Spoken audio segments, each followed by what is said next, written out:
नमस्कार दोस्तों आपके अपने चैनल क्लासरूम विद आदित्य में आपका स्वागत है। दोस्तों ये आधुनिक भारत का इतिहास का वीडियो है। ये तीसरी श्रृंखला है, इसकी पार्ट 3 है। यूपीएससी के लिए, यूपीपीसीएस के लिए, स्टेट पीसीएस के लिए, एसएससी, पुलिस और जितने भी कॉम्पिटिटिव एग्जाम्स होते हैं जिसमें जीएस पूछी जाती है, उसमें हिस्ट्री पूछी जाती है, उसके लिए मिसलेनियस वन लाइनर का वीडियो है, पार्ट 3 है। इसके पहले के 2 वीडियो जो है आपको अपने चैनल क्लासरूम विद आदित्य में मिल जाएंगे, प्लेलिस्ट में जाकर देखिएगा। दोस्तों वीडियो स्टार्ट करेंगे उससे पहले आपसे एक रिक्वेस्ट है, अगर आपने हमारे चैनल को अब तक लाइक, सब्सक्राइब और शेयर नहीं किया तो ऐसा जरूर करें और राइट साइड का बेल आइकन जरूर प्रेस करें ताकि नए वीडियो अपलोड होने पर नोटिफिकेशन आपको मिलता रहे। तो चलिए दोस्तों वीडियो स्टार्ट करते हैं वन लाइनर के रूप में। देखिए दोस्तों, इसमें मैंने क्या किया है कि जो question answer format last time में आए हुए हैं, जो क्वेश्चंस आए हुए हैं उसके आसपास से संबंधित जो और भी इंपॉर्टेंट फैक्ट है, मैंने उसको एक लाइन में, एक फॉर्मेट में जो है वो निर्धारित किया है। उसमें और भी कुछ पॉइंट ऐड कर दिए हैं उसमें, उसके आसपास के, तो वो भी इम्पोर्टेंट फैक्ट हो जाते हैं, तो उसको लिखेंगे। तो चलिए दोस्तों वीडियो स्टार्ट करते हैं। देखिए दोस्तों, इसमें जो पहला पॉइंट है वो ये है, वे व्यक्ति जिन्होंने असहयोग आंदोलन को समर्थन दिया, स्वरूप निर्धारण में अहम भूमिका निभाई, लेकिन उनकी मृत्यु आंदोलन के प्रथम दिन यानी कि 1 अगस्त 1920 को हो गई, जबकि आंदोलन 1922 तक चला और वे परिणाम को नहीं देख सके। ठीक है, आंदोलन के परिणाम को नहीं देख सकते, तो इसका उत्तर है बाल गंगाधर तिलक। तो बाल गंगाधर तिलक एक ऐसे व्यक्ति थे जिनकी मृत्यु 1 अगस्त 1920 को हुई। ये भी इम्पोर्टेंट फैक्ट है। जो आंदोलन का फॉर्मेट बना उसमें इनकी महत्वपूर्ण भूमिका थी। ठीक है, लेकिन ये आंदोलन चला 1922 तक और उससे पहले उनकी मृत्यु हो गई और वो इस आंदोलन को नहीं देख सके। ठीक है, तो बाल गंगाधर तिलक का नाम याद रखिएगा। अगला पॉइंट देखिए दोस्तों क्या है, वह कांग्रेस नेत्री जिन्होंने भारत छोड़ो आंदोलन के समय 1942 में सभी बड़े कांग्रेसी नेताओं के गिरफ्तार होने पर भूमिगत होकर आंदोलन को संचालित करने में महत्वपूर्ण भूमिका निभाई। तो उत्तर है अरुणा असफ अली। देखिए 1942 में जो असहयोग भारत छोड़ो आंदोलन चला तो उसमें क्या हुआ कि बहुत सारे कांग्रेस के बड़े नेताओं को अंग्रेज सरकार ने गिरफ्तार कर लिया। तो ये जो अरुणा असफ अली जी थी ये भूमिगत हो गई, अंडरग्राउंड हो गई और इस आंदोलन को संचालित करने में भूमिका निभाई थी, ठीक, अंग्रेज सरकार के विरुद्ध। अगला पॉइंट देखिए दोस्तों क्या है, अगला सवाल है कि वर्ष 1957 में प्रकाशित 1857 नामक भारतीय स्वतंत्रता आंदोलन की सरकारी पुस्तक के लेखक इतिहासकार थे एसएन सेन। ठीक, तो सरकार की अनुशंसा पर एक सरकार की तरफ से सरकारी पुस्तक छपी थी, ठीक है, जिसमें इतिहासकार लेखक के रूप में एसएन सेन जी को निर्धारित किया गया था। इस पुस्तक का नाम था 1857, जो उस टाइम के रिवोल्ट से, उस टाइम के क्रांति से संबंधित है। ठीक, याद रखिएगा, एसएन सेन उस सरकारी पुस्तक के इतिहासकार लेखक थे। ठीक है, अगला पॉइंट देखिए दोस्तों, अगला पॉइंट क्या है, अगला पॉइंट है कि मद्रास में एनी बेसेंट के होम रूल के अध्यक्ष थे ए सुब्रमण्यम अय्यर। तो देखिए होम रूल आंदोलन या लीग जो थी या पार्टी वो 2 जगह पे कार्य करी थी। दक्षिण की तरफ जो थी वो मद्रास की तरफ, तमिलनाडु की तरफ वो आपकी एनी बेसेंट की पार्टी थी और बम्बई के क्षेत्र में कोई और होम रूल में काम कर रहा था, वो अलग क्षेत्र था उनका। तो आपको कमेंट करके बताना है कि बम्बई की तरफ कौन होम रूल लीग में काम कर रहा था, वो वहाँ पे किसने होम रूल लीग की स्थापना करी थी। ठीक है, होम रूल पार्टी की स्थापना करी थी। तो मद्रास में एनी बेसेंट ने जो अध्यक्ष बनाया था होम रूल का, वहाँ पे ए सुब्रमण्यम अय्यर को बनाया था। ठीक है, याद रखिएगा। अगला पॉइंट देखिए, अगला पॉइंट क्या है, 1923 में मोतीलाल नेहरू के साथ मिलकर तत्कालीन चुनाव में भाग लेने वाले स्वराज पार्टी की स्थापना करने वाले, जिन्हें देशबंधु के नाम से भी जाना जाता है या पुकारा जाता है, जिनका संबंध होम रूल आंदोलन से नहीं था, तो उत्तर है चित्तरंजन दास या सीआर दास। ठीक, देखिए 1923 में मोतीलाल नेहरू के साथ में मिलकर चित्तरंजन दास जो है या सीआर दास स्वराज पार्टी की स्थापना करते हैं, क्योंकि उस टाइम में चुनाव में भाग लेना था और देशबंधु भी इनको कहते हैं। ठीक है, इनका जो संबंध है वो होम रूल से नहीं है। ठीक, याद रखिएगा। एक्चुअली जो सवाल था वो ये था कि इन ऑप्शंस जो दिए हुए थे उसमें ये इस तरीके से सवाल था कि इनमें से किसका संबंध होम रूल आंदोलन से नहीं है। तो बाकी जो नाम थे वो सब होम रूल आंदोलन से संबंधित थे। ए सुब्रमण्यम अय्यर का भी नाम था उसमें। ठीक है, तो मैंने जो फॉर्मेट बनाया वो उसमें इस तरीके का बनाया कि सीआर दास जो है वो होम रूल आंदोलन से संबंधित नहीं थे। तो उससे संबंधित जो और फैक्ट थे 1923 में मोतीलाल नेहरू के साथ में मिलकर के स्वराज पार्टी की स्थापना, ये भी मैंने इसमें डाल दिया। ठीक, याद रखिएगा।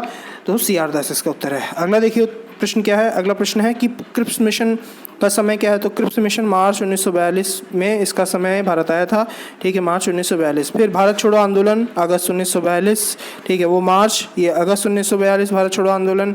फिर वेवल ऑफर या वेवल प्रस्ताव जिसे कहते हैं जून 1945 का है। कैबिनेट मिशन प्लान मई 1946 का है, ठीक, याद रखिएगा।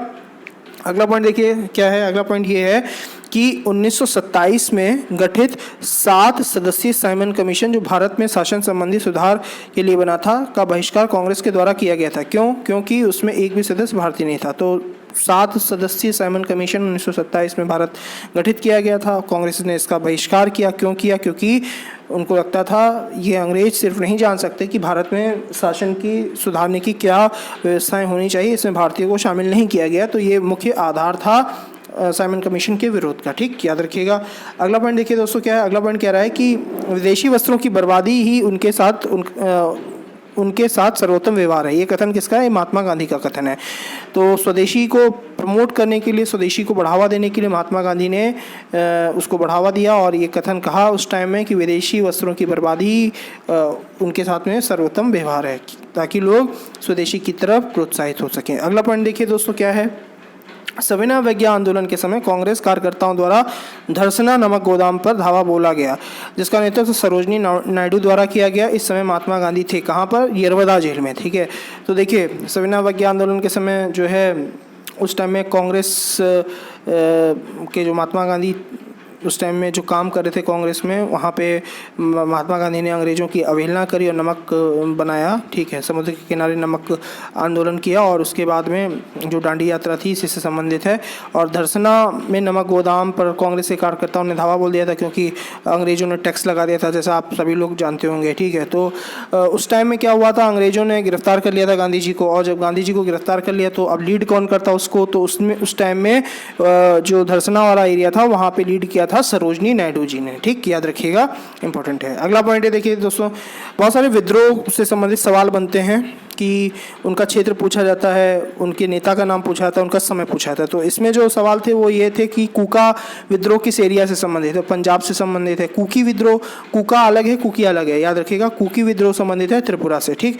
पाबना विद्रोह, पाबना कृषक विद्रोह बंगाल से संबंधित है। बिरसा मुंडा विद्रोह संबंधित है बिहार से, ठीक है, तत्कालीन बिहार और वर्तमान में झारखंड। देखिए इनको भगवान बिरसा मुंडा भी कहा जाता है, आदिवासी समुदाय के बहुत बड़े नेता और बहुत महान नेता, ठीक है, पूरे भारत के बहुत महान नेता, ठीक।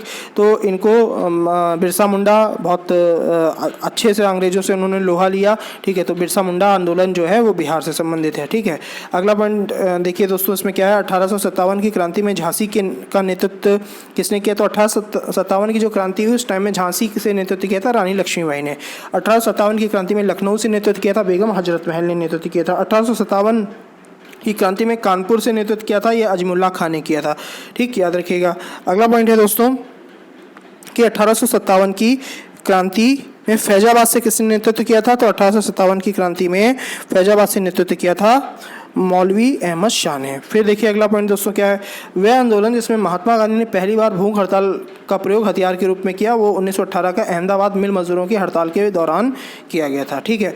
तो देखिए भूख हड़ताल का सबसे पहले एक हथियार के रूप में प्रयोग किसने किया? महात्मा गांधी ने किया। कहाँ पर किया था? 1918 में मजदूरों के पक्ष में और मिल मालिकों के विरोध में, ठीक, अहमदाबाद में हड़ताल के दौरान ये किया था, ठीक, याद रखिएगा। अगला पॉइंट देखिए दोस्तों क्या है, अगला पॉइंट ये है कि शुद्धि आंदोलन का समर्थन किसने किया था? तो आर्य समाज ने किया था। जो व्यक्ति सनातन धर्म छोड़ चुके थे, हिंदू धर्म छोड़ चुके थे, वो जब पुनः हिंदू धर्म में आए या उनको लाया गया तो उस टाइम में एक शुद्धि आंदोलन चला था, ठीक है, और उसका समर्थन आर्य समाज ने किया था। अगला पॉइंट देखिए, आर्य समाज की स्थापना 1857 में होती है। कहाँ होती? मुंबई में होती है। किसने की थी? स्वामी दयानंद सरस्वती ने की थी। आप लोग कमेंट करके बताइएगा कि स्वामी दयानंद सरस्वती का बचपन का नाम क्या था, ठीक। अगला पॉइंट देखिए दोस्तों क्या है, इसमें स्थानीय शासन व्यवस्था को जिस वायसराय के समय में सबसे ज़्यादा प्रोत्साहन मिला, वो प्रोत्साहित किया, वो लॉर्ड रिपन था, ठीक है। लॉर्ड रिपन ने स्थानीय यानी कि लोकल गवर्नेंस को सबसे ज़्यादा प्रमोट किया था, ठीक। अगला पॉइंट देखिए, 29 मार्च 1857 को 34 NI बटालियन के मंगल पांडे ने जिस स्थान पर विप्लव किया वो स्थान था बैरकपुर। तो बैरकपुर छावनी जो थी, बैरकपुर का एरिया जो था, 29 मार्च 1857 जो पहला रिवोल्ट हुआ या पहली जो क्रांति हुई, ठीक है। और मंगल पांडे किस बटालियन के थे? 34 NI के थे, याद रखिएगा, और बैरकपुर में थे। बैरकपुर कहाँ पर है? कमेंट करके बताइएगा, ठीक। अगला पॉइंट देखिए दोस्तों, अगला पॉइंट है कि इंडिया डिवाइडेड पुस्तक के लेखक कौन है? डॉक्टर राजेंद्र प्रसाद हैं। फिर अगला है आनंद मठ के लेखक कौन है? बंकिम चंद्र चटर्जी हैं। बंकिम चंद्र चटर्जी सन्यासी विद्रोह इसमें उल्लिखित है इनकी पुस्तक में, ठीक है, बंकिम चंद्र चटर्जी में, और यहीं से वंदे मातरम भी आया, ठीक, याद रखिएगा। फिर अगला पॉइंट देखिए दोस्तों, इसमें कैप्टिव लेडी के लेखक कौन है? माइकल मधुसूदन दास कैप्टिव लेडी के लेखक हैं। अगला पॉइंट देखिए, गोरा के लेखक कौन है? गोरा के लेखक हैं रविंद्रनाथ टैगोर, ठीक है, रविंद्रनाथ टैगोर गोरा के लेखक हैं। द ब्रोकन विंग की लेखिका कौन है? द ब्रोकन विंग की लेखिका जो हैं वो सरोजिनी नायडू हैं, ठीक। अगला पॉइंट देखिए, जिस महिला क्रांतिकारी ने उपाधि यानी कि डिग्री ग्रहण करते समय अंग्रेज गवर्नर यानी कि कुलाधिपति को चांसलर पर गोली चला दी थी, वो कौन था? बीना दास थी, ठीक।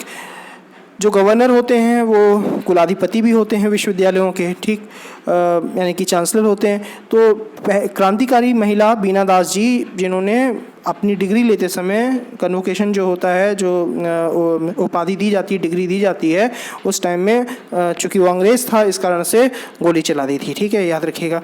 अगला पॉइंट देखिए दोस्तों, 1857 की क्रांति में तात्या टोपे जो नाना साहेब के कमांडर इन चीफ भी थे, का वास्तविक नाम क्या था? रामचंद्र पांडुरंग था। तो तात्या टोपे जो नाना साहेब के कमांडर चीफ भी थे 1857 की क्रांति में, उनका वास्तविक नाम क्या था? रामचंद्र पांडुरंग, ठीक। अगला पॉइंट देखिए दोस्तों क्या है, आज़ाद हिंद फौज के अधिकारियों के खिलाफ लाल किले में चल रहे मुकदमे में उनके पक्ष को रखने और उनका बचाव करने के लिए कांग्रेस द्वारा INA रक्षा समिति का गठन किया गया था। इस मुकदमे का नेतृत्व करने वाले कौन थे? तेज बहादुर सप्रू। तो तेज बहादुर सप्रू एक बहुत प्रतिष्ठित वकील थे उस टाइम में, और इसके साथ में 3 अधिकारियों पर जो है अंग्रेज सरकार ने मुकदमा चलाया था लाल किले के अंदर, और उसके बचाव के लिए कांग्रेस ने एक समिति का गठन किया था जिसमें बड़े वकील थे उस टाइम में, और उसमें तेज बहादुर सप्रू इसको लीड कर रहे थे, याद रखिएगा।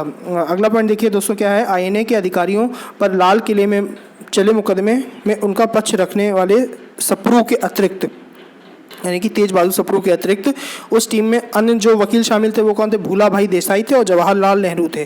तो सप्रू का नाम याद रखिएगा, भूला भाई देसाई का नाम याद रखिएगा, और जवाहरलाल नेहरू का नाम याद रखिएगा। ये INA में के खिलाफ जो मुकदमा चला था उसमें ये वकील के रूप में थे। उसको लीड कौन कर रहे थे? सप्रू लीड कर रहे थे, ठीक।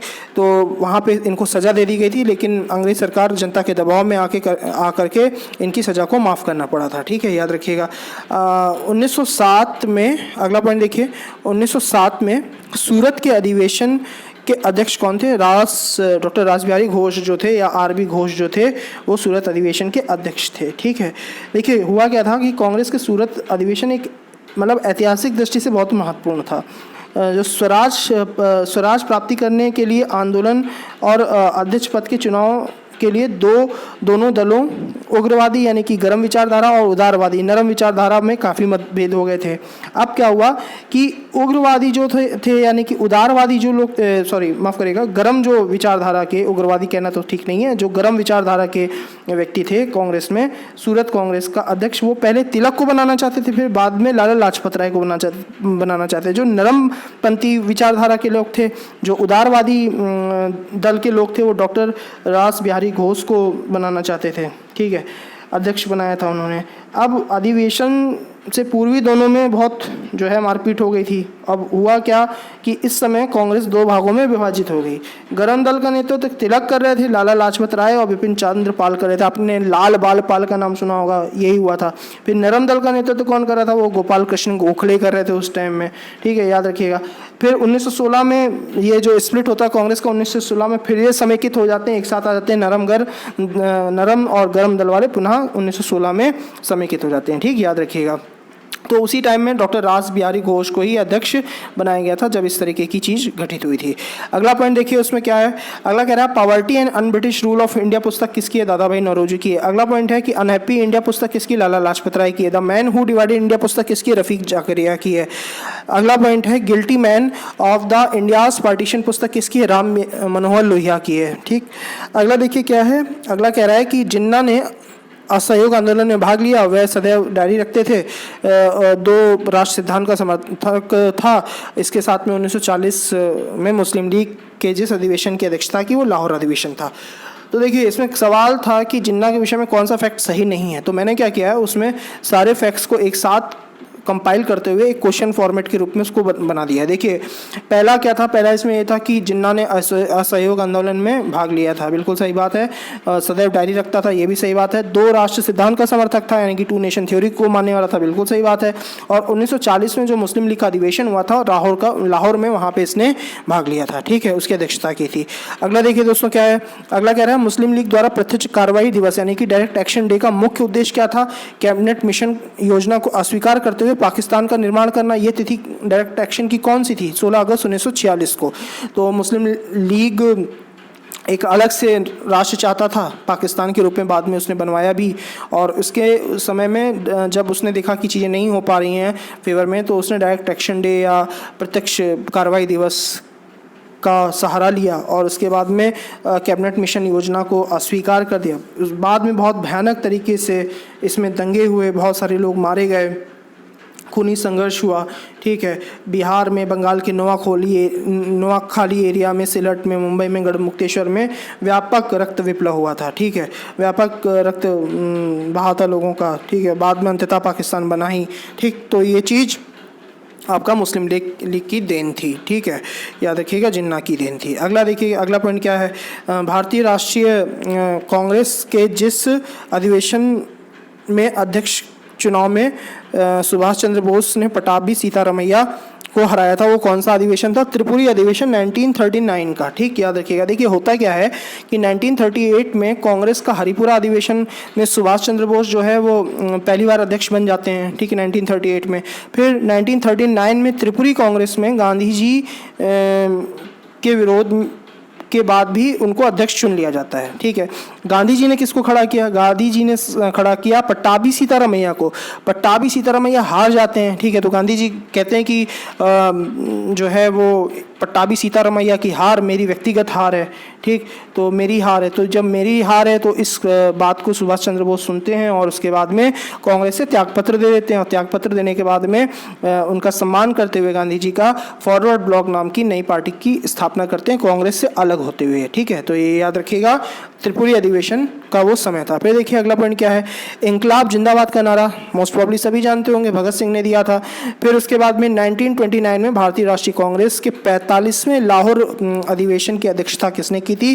तो 1929 में 45वें लाहौर राष्ट्रीय कांग्रेस के 45वें लाहौर अधिवेशन की अध्यक्षता की थी पंडित जवाहरलाल नेहरू ने, ठीक है।